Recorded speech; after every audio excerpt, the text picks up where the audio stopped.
Hello, welcome to Sweet Sycamore. We are studying our Women of the Bible. I'm Nicole, and I just love doing this with you. We are digging into Mary of Bethany today. And as always, if you haven't followed through podcast platforms or subscribed through YouTube, make sure to do so. So not only can you be notified of upcoming episodes, but you can also go back and watch or view those past episodes. Now, last episode, we actually did the first half of Mary of Bethany. Today might be a little bit longer of a devotion, but I really want to get through these amazing moments of her life. Now, where we left off, we had this intimate moment where she sat at the feet of Jesus and Martha served. And Jesus says, Mary has discovered it and it's not going to be taken from her. And then he just leaves us on a cliffhanger. Like he never tells us what it is. But then Lazarus gets sick and Martha and Mary send a note to Jesus saying, please come. It says Jesus waited. He does not come. And then we see he starts coming into town and Martha goes running towards him when she hears. But then it says Mary stayed. Now remember, it was protocol to not run or even go to a rabbi or teacher unless called for a woman. And here we see Martha running towards him and it says that Mary stayed. Mary is the one that's following the protocol. It's like she flipped. She's like following this tradition and making this relationship so formal. And so we have to ask the question, like, why? Why did Mary stay? Well, I'm hoping not only to answer this question for you today, but also what it is. Now, picking up to where we left off with Martha, Jesus gets there. Mary is back at the house. We can read in verses 21 through 27 of John 11. We can actually see this intimate conversation between Jesus and Martha. But we're not going to focus on Martha. We're focusing on Mary. And that picks up in verse 28, where we actually see, it says, then she returned to Mary. This is Martha. She called Mary aside from the mourners and told her, the teacher is here and he wants to see you. So Mary immediately went to him. Now hear this. I want you to hear what I think Martha is really saying to Mary here. She's basically saying the teacher is here and he's asking for you. Here's what I think she's saying. She's saying, listen, if you're sticking to tradition and protocol by not going because you're frustrated or you're disappointed with him, guess what? He just called for you. So now you have to go because it's tradition that if you're called for by a rabbi or a teacher, you have no choice. Listen, if you're going to make this formal, he can make it formal. I feel like there's like this finger snap here because it's like, hey, if you're going to make this formal, make it formal. But I just need you to know there's never been formality between you and him. Now, have you ever taken a step back into the formal because of disappointment? Has disappointment ever from God ever taken this relationship back into a religion? An intimate relationship, it's scary. I mean, even with God, because we can think that he should do something and he doesn't do it. And we've got emotions involved. I mean, it's so much easier just to take it into a formal religion. I'll still follow you, but this intimacy thing, it's just a little bit too much. Why? Because I needed you and I couldn't find you. Or you could have changed this and you didn't. I'm trying to do everything right by you. And when I need you, I can't even hear you. We are close and still this. Now, there will always be moments of doubt with God. It's just part of the relationship. It's our human nature of our brain. However, doubt becomes a sin when it allows us to go into disobedience. And my friends, that's a very slippery slope we don't want to go down. It's probably safe to say that Mary was disappointed with Jesus, waiting when he could have saved Lazarus. But let's also take a note that she didn't like puff up her shoulders or cross her arms in the moment that he does come into town. 4 days too late. She actually hears that Jesus wants her. And it says in verse 30, it says, Jesus had stayed outside the village at the place where Martha met him. When the people who were at the house consoling Mary saw her leave so hastily, they assumed she was going to Lazarus's grave to weep. So they followed her there. Have you ever noticed when something has the foundation of love first and foremost, that we let go of the disappointment, the frustration, the anger so fast? I have 2 sisters, and believe me, we have battled it out in our lifetime of sisterhood. But we can fight and then 10 minutes later say, who's going with me to Target? And it seems so strange. But the reality of it is I love them first and foremost, even if I get frustrated with them. And that is what it's like between Jesus and Mary. The scriptures tell us that Jesus loved Mary, and that love was reciprocated. So much so that the moment that he calls for her, she forgets her disappointment and she actually moved so fast that it caused others to notice. Why? My friends, he's God. I mean, we can doubt, we can be mad, we can be frustrated, but that doesn't take away his power, his might, his lordship of our lives. And Mary knew that. She saw him do miracle after miracle, and she goes running to Jesus. And we pick up in verse 32 when it says, when Mary arrived and saw Jesus, she fell at his feet and said, Lord, if only you had been here, my brother would not have died. Then Jesus saw her weeping and saw the other people wailing with her. A deep anger welled up within him, and he was deeply troubled. Where have you put him? He asked them. They told him, Lord, come and see. Then Jesus wept. Mary lets us in on this beautiful kind of what's going on in her heart and her mind when the first thing she says to Jesus is, you could have saved him. I mean, she did not understand what was just going to happen just moments later. From all angles at this point, it looks like Jesus has let her down. But I want you to see this beautiful representation about how Jesus' heart is truly connected to Mary's heart. When her tears start coming out, his tears start coming out too, knowing that he is about ready to raise Lazarus from the dead. He still cries because her heart is broken.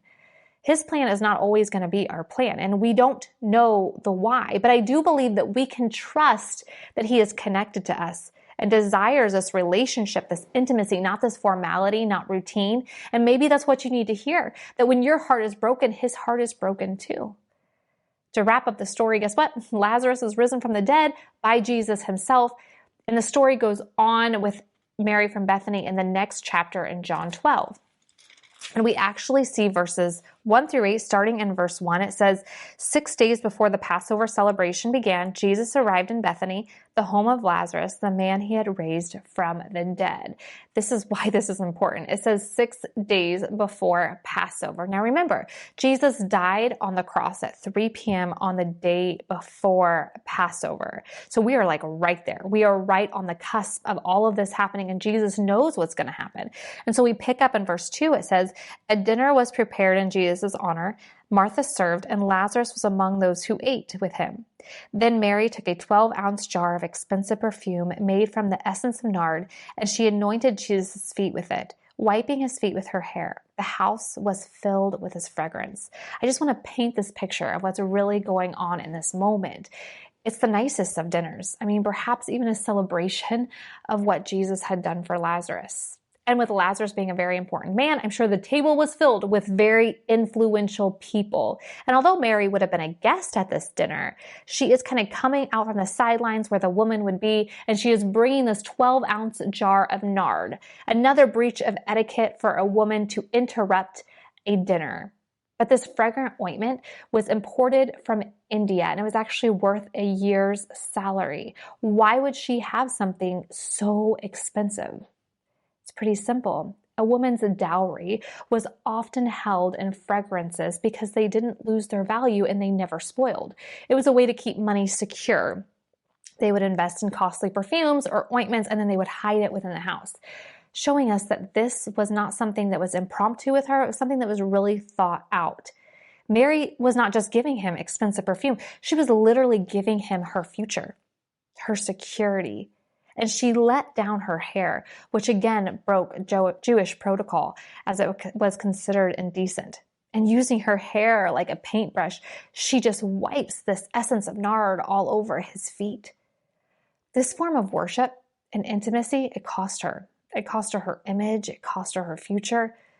But she didn't wait for a private moment to do this with Jesus. She did this for everyone to see. And they had opinions. In verse 4, it says, but Judas Iscariot, the disciple who would soon betray him, said, that perfume was worth a year's wages. It should have been sold and the money given to the poor.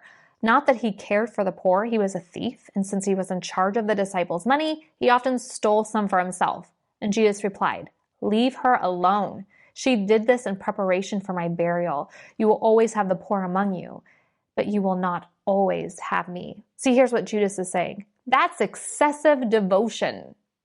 My friends, people with a hard heart will always see worship as a waste. But Jesus defended her again. This relationship was not one-sided. You will always have moments for activity, but you may not always have the moments of precious intimacy with Jesus, so take advantage of those. See, Mary is embodying what it means to worship God. It might cost you relationships. It might cost you your dignity. People may even think you're a little crazy. And when you do it fully, it will cost you your future. It will cost you your life. But what is gifted back to you makes all of it so worth it. See, worship is always going to come out of sacrifice. In fact, if we look at the Old Testament, we see that worship and sacrifice were always correlated. Note how the anointing oil was not used on her own brother's burial. After she had thought that Jesus had let her down, she could have used that on Lazarus, but she didn't. Also note that she didn't wait until after Jesus has already died on the cross to use the anointing oil for burial. She didn't hold off her worship until it was too late. And again, don't hold off our worship. We shouldn't hold off our worship just to wait and see what God's going to do. Do it anyways. So the answer to the lingering question of what is it? Well, we can definitely say that Mary got it. So what is it? Well, Jesus was pretty clear that he was going to die and raise again. In fact, when you look at the Gospels, you're like, how did the disciples miss it? He literally says, I'm going to die and I'm going to be risen again in 3 days. Well, the disciples were really waiting for like a true King of Kings, somebody to overthrow the Roman government and to bring them comfort in that current day and age. But Mary, the woman who sat at his feet, she got it. She was declaring that she was partnering with him when she put that anointing oil on his feet. What had she discovered? She discovered intimacy. She discovered this place with Jesus where she really understood what he was saying. And intimacy allows you to see and understand things that are a little bit beyond even our own brain can fathom.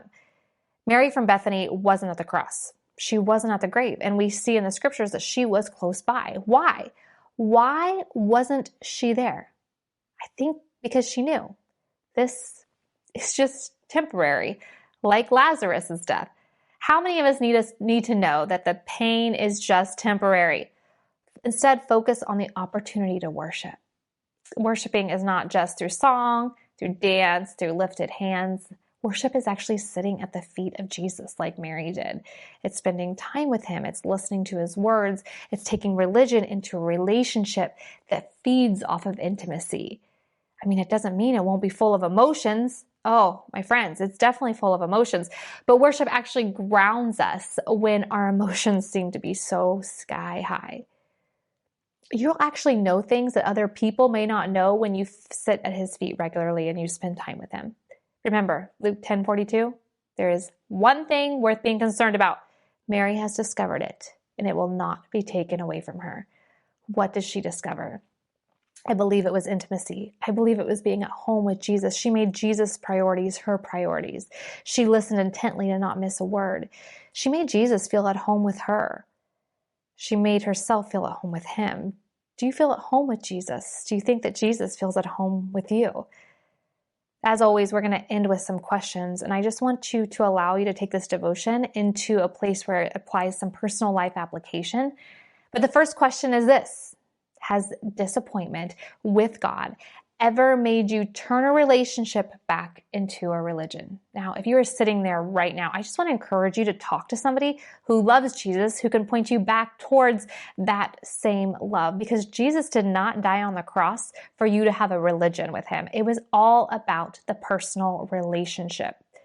The second question is kind of twofold. First part, do you feel at home with Jesus? But the second part, do you think Jesus feels at home with you? When I'm at home and I'm talking with somebody, I mean, usually the makeup's off, the comfy clothes are on, I'm curled up in a ball on the couch, and we have the most real and raw conversations.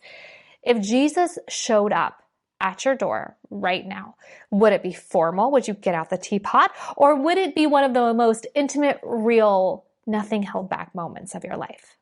Not sure? Well, practice just spending time at his feet. Start the worship that includes sacrifice. Next week, we are going to dig into our final Mary, Mary, the mother of Jesus. Until then, I encourage you to join the community on Instagram at Sweet Sycamore Devos. But until we chat again, my prayer is that you learned something from the life of Mary of Bethany.